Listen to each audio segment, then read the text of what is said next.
Hello friends, I welcome you all to my YouTube channel CA Rahul Agarwal classes. Friends, आज की class में हम लोग अकाउंटिंग स्टैंडर्ड थर्ड पढ़ेंगे कैश फ्लो स्टेटमेंट। देखिए, हमारे सिलेबस में अकाउंटिंग स्टैंडर्ड थर्ड भी है, फिर एक सेपरेटली चैप्टर आएगा कैश फ्लो स्टेटमेंट।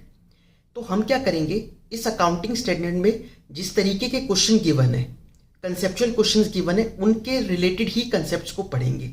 जो डायरेक्ट मेथड और इनडायरेक्ट मेथड है उसको हम डिटेल में डिस्कस करेंगे उस वाले चैप्टर को जब हम कवर करेंगे।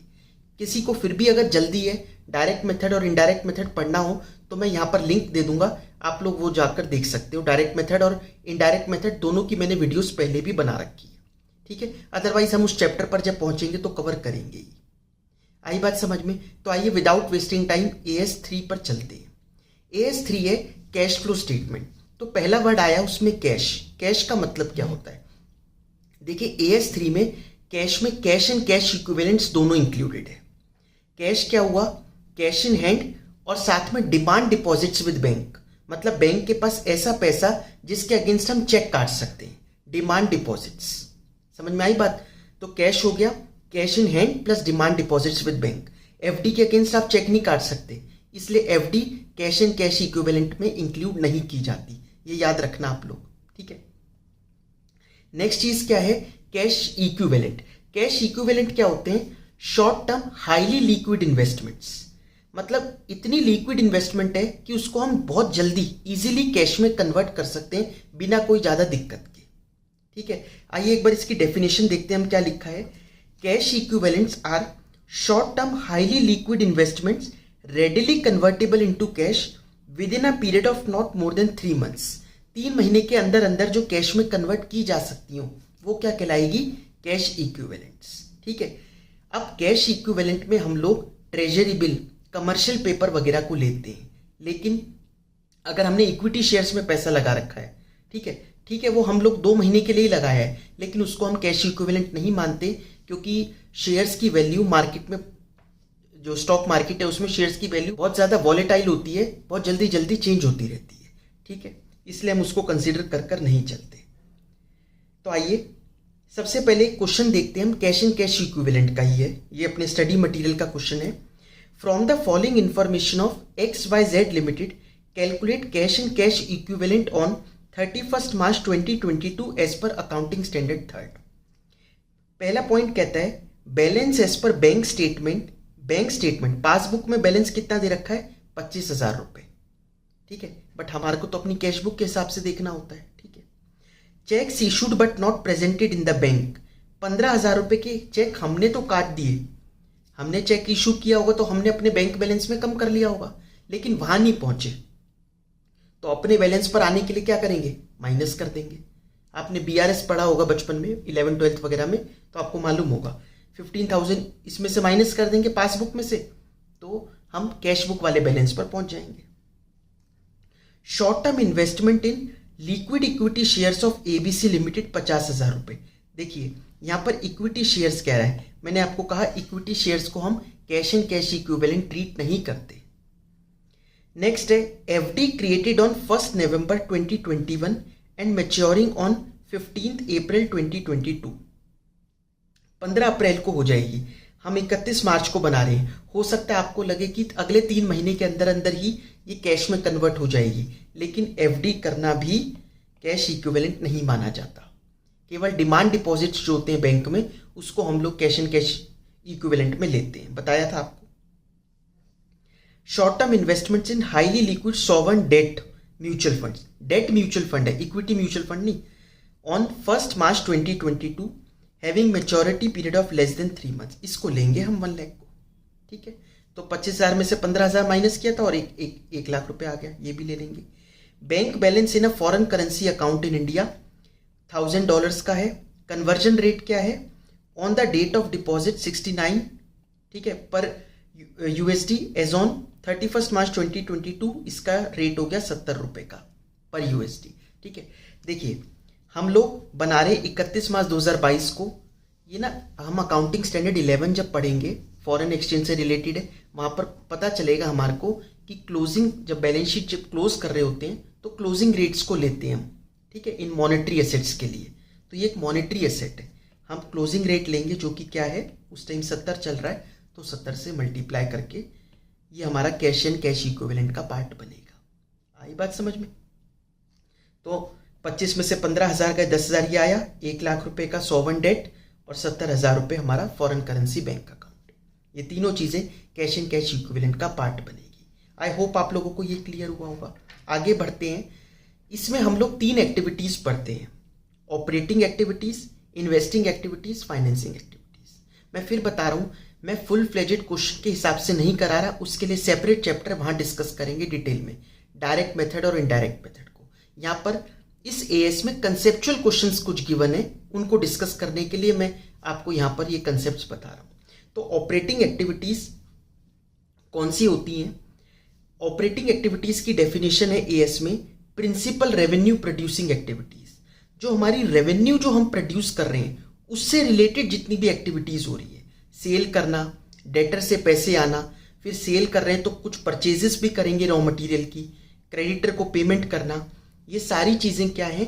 Principal revenue producing activity. और इससे related revenue, principal revenue producing activities से इससे रिलेटेड जितनी भी है, जैसे सैलरी पे करना, ऑफिस के बाकी एक्सपेंसेस होना, ये सब हमारे ऑपरेटिंग में आते हैं। और ऑपरेटिंग का दायरा इतना बड़ा है कि इसके लिए डेफिनेशन में ये भी बोला गया है, वो एक्टिविटीज जो इन्वेस्टिंग और फाइनेंसिंग ना हो वो होंगी ऑपरेटिंग। समझ में आई बात? जो इन्वेस्टिंग और फाइनेंसिंग में ना जा पाए, क्योंकि इन्वेस्टिंग फाइनेंसिंग की बहुत शॉर्ट डेफिनेशन है, जो उनमें नहीं जा पाएगी वो सब किस में आ जाएगी? फिर ऑपरेटिंग एक्टिविटी में, जो भी इन्वेस्टिंग और फाइनेंसिंग नहीं है। इन्वेस्टिंग एक्टिविटीज कौन सी होती हैं? इन्वेस्टिंग एक्टिविटीज का मतलब हुआ जो भी हम नॉन करंट असेट्स और इन्वेस्टमेंट्स, जो लॉन्ग टर्म इन्वेस्टमेंट में हम एक्विजिशन कर रहे हैं नॉन करंट असेट्स की, या उनको डिस्पोज ऑफ कर रहे हैं, और उससे रिलेटेड होने वाली इनकम।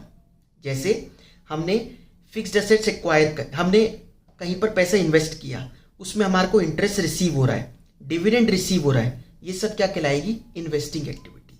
ठीक है, मतलब नॉन करंट असेट्स को परचेज करना, उनको डिस्पोज ऑफ करना और उससे होने वाली इनकम। फाइनेंसिंग एक्टिविटी क्या थी?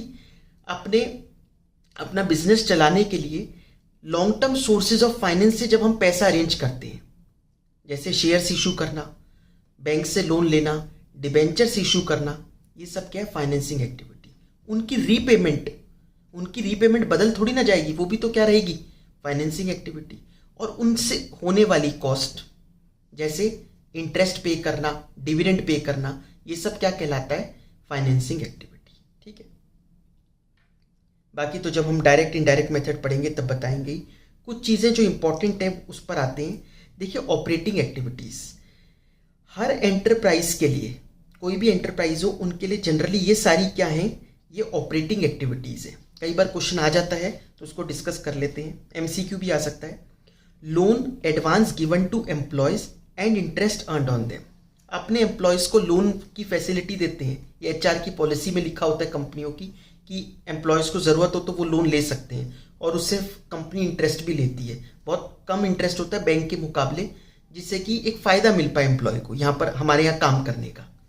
तो ये एक ऑपरेटिंग एक्टिविटी का पार्ट है। हमने एम्प्लॉय से कमाने के लिए ये काम नहीं कर रहे हम, वो उनको हेल्प करने के लिए कर रहे हैं। ठीक है, एम्प्लॉयज़ को एक हमने एक्स्ट्रा फैसिलिटी दी है, ऑपरेटिंग एक्टिविटी है। ठीक है, advance payment to suppliers and interest earned on them. अपने सप्लायर्स को हमने जल्दी पेमेंट कर दी, उन्होंने कहा कि भाई फैसिलिटी मिलेगी आपको, अगर आप जल्दी दोगे तो आपको इंटरेस्ट मिलेगा, हमने कर दी, तो उस पर इंटरेस्ट मिलना कौन सी एक्टिविटी है? ऑपरेटिंग एक्टिविटी है। Interest earn from customers for late payment. Customers ने लेट पेमेंट करी, हमारे डेटर ने पेमेंट लेट करी, उससे हमने इंटरेस्ट कमा लिया। ठीक है, ये लोन वगैरह नहीं, लोन वगैरह की बात नहीं हो रही कि हमने लोन की रीपेमेंट, वो तो फिर आप फाइनेंसिंग एंटरप्राइजेस पे चले जाओ। ये नॉर्मल बात कर रहे हैं हम, हमारे कस्टमर से, हमारे डेटर से पैसा लेट आया और हमने इनवॉइस में लिख रखा था कि भाई अगर आप पेमेंट लेट करोगे तो आपको इंटरेस्ट चुकाना पड़ेगा, उसने इंटरेस्ट पे करा। ये कौन सी एक्टिविटी है? ऑपरेटिंग एक्टिविटी है। Interest paid to suppliers for late payment, वो यह भी ऊपर कहा था, सप्लायर को जल्दी पेमेंट करी तो इंटरेस्ट रिसीव हुआ, लेट पेमेंट करी तो इंटरेस्ट पे करना पड़ा।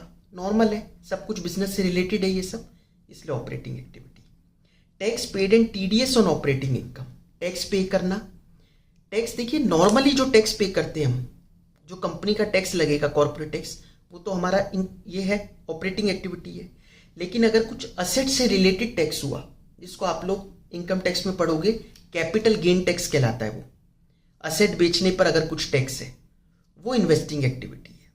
अदरवाइज जो बिजनेस का टैक्स है, बिजनेस इनकम पर जो टैक्स लग रहा है हमारा, वो तो ऑपरेटिंग एक्टिविटी ही कहलाएगा। फिर कहते हैं टीडीएस ऑन ऑपरेटिंग इनकम।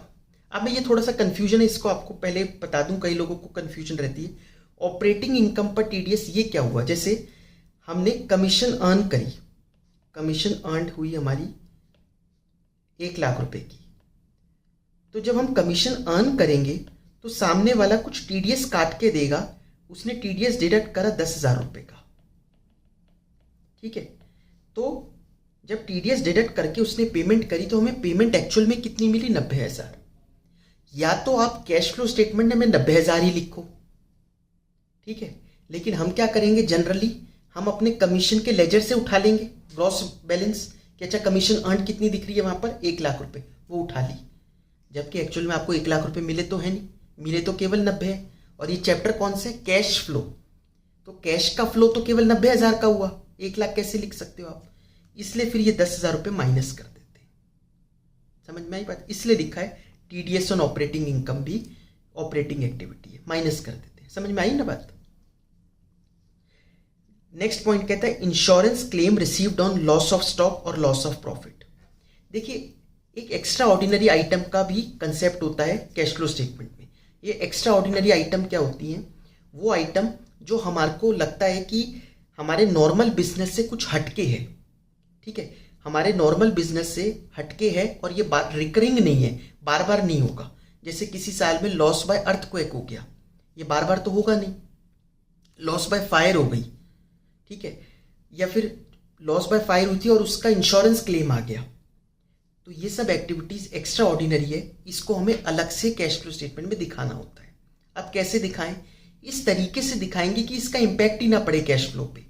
जैसे अगर हमें इंश्योरेंस क्लेम मिला तो हम जो इनडायरेक्ट मेथड में प्रॉफिट लिखते हैं ना, सबसे पहले नेट प्रॉफिट लिखते हैं, कितना हुआ पीबीटी।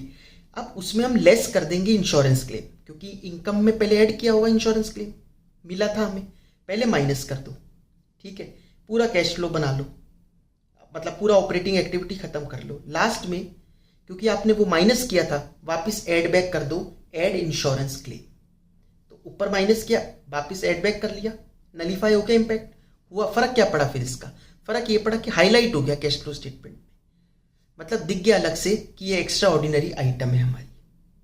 आई बात समझ में? ये एक्स्ट्रा ऑर्डिनरी ऑपरेटिंग में भी हो सकती है, इन्वेस्टिंग में भी हो सकती है, ठीक है। अगर हमारी कोई मशीन खराब हुई थी, अर्थक्वेक से मशीन में कोई प्रॉब्लम आई थी और उसका इंश्योरेंस क्लेम मिला है, तो वो एक इन्वेस्टिंग एक्टिविटी हुई, उसको वहां दिखाएंगे। और अगर नॉर्मल ऑपरेटिंग बिजनेस से हुआ है तो उसको यहां दिखाएंगे हम ऑपरेटिंग में, है ना? समझ में आई बात? अब ये कहता है next, investing activities for all enterprise. ये सब एंटरप्राइजेस के लिए इन्वेस्टिंग एक्टिविटी कहलाती है। कौन कौन सी? लोन एडवांस देना अपनी सब्सिडरीज को और उस पर इंटरेस्ट अर्न करना। ये सब्सिडरी क्या होती है? सब्सिडरी कंपनी वो कंपनी होती है जिस पर हम कंट्रोल करते हैं। अब वो कंट्रोल कैसे हो सकता है?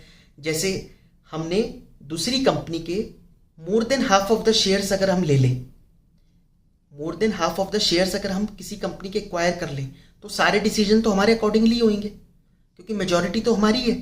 जो भी डिसीजन होगा, जैसे सरकार बनती है मेजॉरिटी से, वैसे ही जो भी डिसीजन होगा कंपनी, वो तो हमारा ही होगा, क्योंकि मेजॉरिटी हमारी है। तो कंट्रोल हो गया ना एक तरीके से। फिर दूसरा होता है कि बोर्ड ऑफ डायरेक्टर्स पर अगर आपका कंट्रोल है, तो इससे हम सब्सिडरी बन गई हमारी दूसरी कंपनी। अब उस सब्सिडरी में हम इन्वेस्टमेंट कर रहे हैं, या तो उस सब्सिडरी के शेयर्स खरीद रहे हैं, आधे से ज़्यादा तो थे ही और थोड़े से खरीद लिए हमने, या फिर हम उनको लोन दे रहे हैं किसी वजह से। ये सब हमारी इन्वेस्टिंग एक्टिविटी है, ये हम उसमें इन्वेस्टमेंट कर रहे हैं सब्सिडरी में, ठीक है। और उससे जो इंटरेस्ट आ रहा है वो भी इन्वेस्टिंग एक्टिविटी कहलाएगा फिर। तो loan advance given to subsidiaries and interest earned on them, investment in subsidiaries and dividend earned on them, जब शेयर्स हमने लिए उस कंपनी के। फिर tax on sale of assets, capital gain tax, मैंने आपको ऊपर बताया था ना, ऑपरेटिंग इनकम पर जो टैक्स लगता है वो तो ऑपरेटिंग में गया, लेकिन अगर असेट्स बेचने पर कोई टैक्स लगा है, कैपिटल गेन टैक्स, वो इन्वेस्टिंग में जाएगा। Insurance claim received on loss of fixed assets, ये एक्स्ट्रा ऑर्डिनरी आइटम है, ऊपर बता चुका हूँ। TDS on investing income like interest earned, ये वही बात, आपने इंटरेस्ट जितना अर्न किया आपने तो ग्रॉस वैल्यू उठा ली होगी, बट सामने वाले ने तो टीडीएस काट के दिया आपको, तो टीडीएस अब माइनस कर लो जिससे कि नेट पेमेंट दिखाई दे हमें इतनी मिली। 1 लाख रुपए इंटरेस्ट अर्न किया आपने, बट 10,000 रुपये कट के आया टीडीएस, तो 90,000 ही तो आया ना कैश फ्लो, इसलिए हम लोग वो डिडक्ट करते हैं टीडीएस। फिर फाइनेंसिंग एक्टिविटीज पर चलते हैं। Financing activities example, loan advance taken from subsidiaries, अपनी सब्सिडरी से अब हमने लोन लिया है और उस पर इंटरेस्ट पे करा। फिर नेक्स्ट डिविडेंड पे करना, ये क्या है, फाइनेंसिंग एक्टिविटी है। TDS on financing expenses like interest paid, अब इसमें उल्टा होगा, इसमें हम एड बैक कर लेंगे। क्यों, हमने किसी को इंटरेस्ट दिया, उस पर टीडीएस काट के दिया, जब टीडीएस काट के दिया हमने इंटरेस्ट की पेमेंट, अपने खर्चों में इंटरेस्ट दिखाया 1 लाख, बट टीडीएस काटा 10,000, तो अल्टीमेटली उसको 90 दिए, 10,000 सरकार को दिए, है ना। तो हमने इंटरेस्ट की पेमेंट करी कितनी, उसको बंदे को 90,000 रुपये की, हमने दिखा दिया 1 लाख, तो वो 10,000 रुपये हम लोग एड बैक कर लेंगे, ठीक है। तो added if taken gross value of interest, आई बात समझ में। अब देखिए यहां पर मैंने बता रखा है नॉन फाइनेंशियल एंटरप्राइजेस और फाइनेंशियल एंटरप्राइजेस के बीच में डिफरेंस। कुछ एक्टिविटीज का कई बार आता है, ये फाइनेंशियल के लिए क्या होगी, ये नॉन फाइनेंशियल के लिए क्या होगी। देखिए मैंने ऊपर आप लोगों को ऑलरेडी बता दिया सारी एंटरप्राइजेस के लिए ऑपरेटिंग क्या होगी, चाहे वो फाइनेंशियल हो चाहे नॉन फाइनेंशियल हो। इन्वेस्टिंग एक्टिविटी क्या होगी, फिर फाइनेंसिंग क्या होगी, ये तो डिस्कस कर चुके। अब कुछ नॉन फाइनेंशियल और फाइनेंशियल में एक्टिविटीज का जो डिफरेंस आता है उसको डिस्कस कर लेते हैं। फाइनेंशियल एंटरप्राइजेस कौन सी, बैंक वगैरह, यहां पर आपको देखो दिखेगा भी, ये जितने भी बैंक्स हैं, Kotak bank, axis bank, SBI, ये सब फाइनेंशियल एंटरप्राइज हैं। नॉन फाइनेंशियल का एग्जांपल सैमसंग, ठीक है, होंडा, ये सब क्या हो गई, नॉन फाइनेंशियल एंटरप्राइजेस। ये थोड़ी ना लोन वगैरह देती है लोगों को, ठीक है। देखिए फाइनेंशियल एंटरप्राइज का काम क्या होता है, लोगों को लोन देना, ठीक है, और लोगों के पैसे रखना अपने पास, इन्वेस्ट करना उनको। जब हमने लोगों से पैसे लिए हम उनको इंटरेस्ट देंगे, ठीक है, लोगों ने पैसे अपने हमारे पास रखे, हम उनको इंटरेस्ट दे रहे हैं। एक काम तो ये हुआ, बैंक का ये काम है, तो ये कौन सी एक्टिविटी कहलाई, ऑपरेटिंग। अब इस पैसे को हम आगे इन्वेस्ट करते हैं, या तो शेयर्स वगैरह में इन्वेस्ट करेंगे या फिर दूसरों को लोन देंगे, यही 2 काम कर सकते हैं। तो लोन देना, फिर उस पर इंटरेस्ट रिसीव होगा, ये भी ऑपरेटिंग एक्टिविटी। शेयर्स में इन्वेस्ट करना, उस पर डिविडेंड रिसीव करना, ये भी ऑपरेटिंग एक्टिविटी। लेकिन अगर बैंक वाले शेयर्स इशू करें, ये शेयर्स इशू करना किसी का धंधा थोड़ी ना हो सकता है कि शेयर्स इशू करके पैसे अरेंज कर रहे हैं, ठीक है। तो वो तो उनके लिए भी फिर फाइनेंसिंग एक्टिविटी है, समझ में आया। शेयर्स इशू कर डिविडेंड पे करना, फिर उसके बाद, ये तो दोनों के लिए, कोई भी एंटरप्राइज हो, फाइनेंशियल हो नॉन फाइनेंशियल हो, ये तो दोनों के लिए ही क्या कहलाएगी, ठीक है, फाइनेंसिंग एक्टिविटी। ये ऑपरेटिंग नहीं हो सकती, शेयर्स इशू करना, ठीक है। तो यहां पर देखिए ये आपको दिखाई देगा, ये दोनों के लिए फाइनेंसिंग है, लेकिन ऊपर ये तीनों इनके लिए ऑपरेटिंग, फिर इसके लिए इन्वेस्टिंग, फाइनेंसिंग, इन्वेस्टिंग। समझ में आ रहा है आप लोगों को ये चीज, ठीक है। एक क्वेश्चन देख लेते हैं जल्दी से। Classify the following activities as per AS3 cash flow statement. Interest paid by financial enterprise, financial enterprise ने इंटरेस्ट पे करा, ऑपरेटिंग एक्टिविटी है ये तो।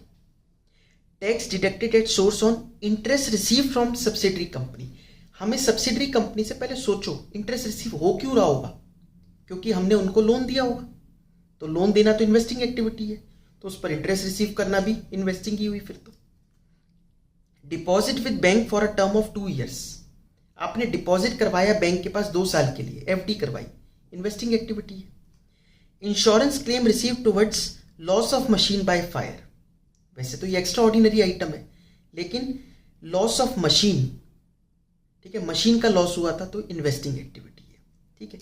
नेक्स्ट क्या है, bad debts return of, bad debts return of तो हम लोग, ये तो नॉन कैश आइटम है, नॉन कैश आइटम ऑपरेटिंग में जब हम इनडायरेक्ट मेथड से कर रहे होते हैं तो उसको एडजस्ट करते हैं, एड बैक करते हैं, वो तब डिस्कस करेंगे हम लोग, बट ये एक नॉन कैश आइटम है। आई बात समझ में? बाकी हम लोग फिर नेक्स्ट क्लास में करते हैं। Thank you so much.